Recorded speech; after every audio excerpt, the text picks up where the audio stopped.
The Asian Cup 2023 knockouts have been informed, and I'm going to be predicting how the round of 16 results will look. I'm going to be giving you my scores, and let's start with the first game that's going to kick off, Australia versus Indonesia. Fair enough to Indonesia. They managed to score in every game.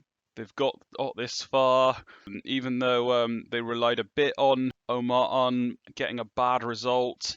I expect them to be defensively disciplined against Australia, who have managed to top up the group. No surprises at all. Expected them to beat India and Syria and maybe get a draw with Uzbekistan, and if anybody. They're going to have most of the possession, most of the chances, but I think based on their attack and how Indonesia have played, I'm going to say it'll be a 2-0 victory.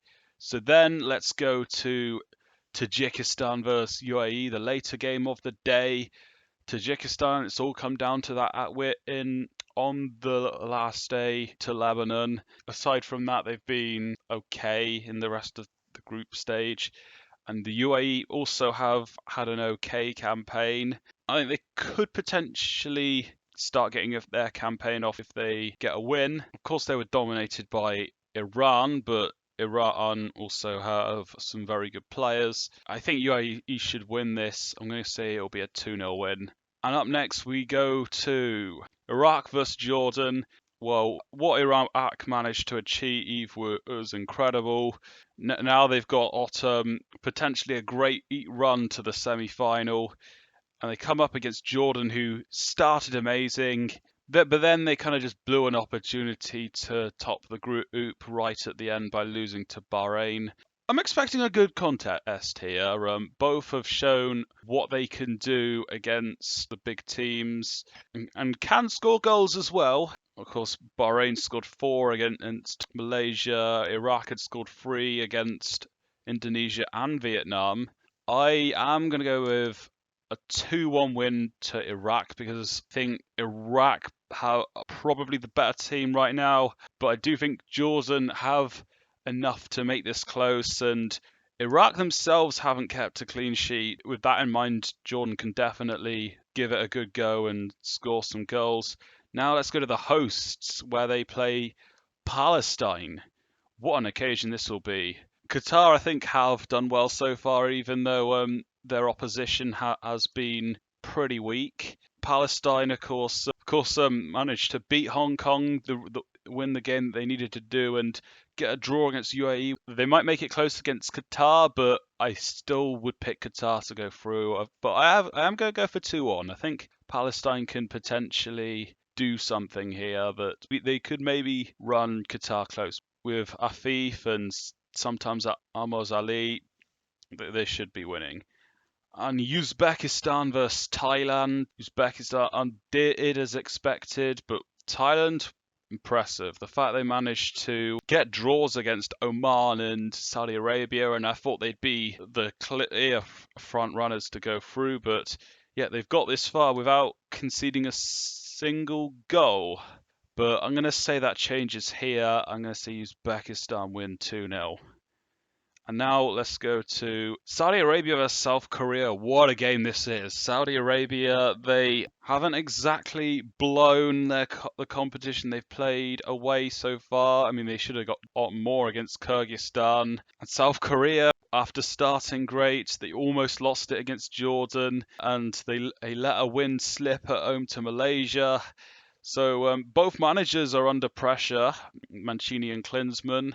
I'm expecting a good game. I think South Korea just about will do this, and I'll say 2-1.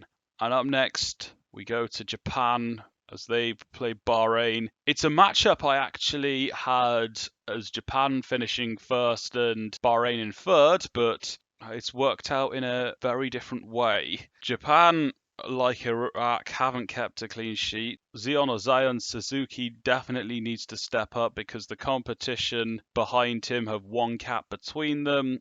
Generally, Japan do well with the ball, they create a lot of chances, and I think their defense is good enough to keep out Bahrain as well. I'm going to give Japan the benefit of the doubt because it could easily be a 2-1 or something like that. But I'm going to give the benefit of the doubt and say they'll win this 3-0. And now Iran versus Syria. Apart from the Hong Kong game, I think Iran have had a very good tournament. They could potentially go very far. In Syria, first time getting this far. Of course, getting the results against Uzbekistan and India got them here. And I think they can give a similar performance to what they did against Australia and Uzbekistan, and maybe even get something out of this game. But I'm going to say Iran win this 2-0. And when you've got strikers like Taremi, Azmoun, Godus in midfield, your Kambash as another option, there's going to be a lot to deal with. But that's my round of 16 predictions overall. And before I round off, I am going to present my whole bracket. I won't go into too much detail. I've got UAE, Australia, Japan, and Qatar are getting to the semis. 2 or 3 surprise picks to get here. I think UAE and Qatar can do it, and I do think Australia is probably the best side on that side of the bracket, especially with how shaky South Korea have been. I can't decide who wins between Australia and Japan. To me, it's one of them that's going to win it, and I have both of them going to the final. So there we have it. There are my round of 16 predictions and how I think the knockout bracket it will turn out. What do you think? What game are you most looking forward to? Who do you think is going to win the tournament? Leave me any other thoughts you have. And until next time, see you in the next video.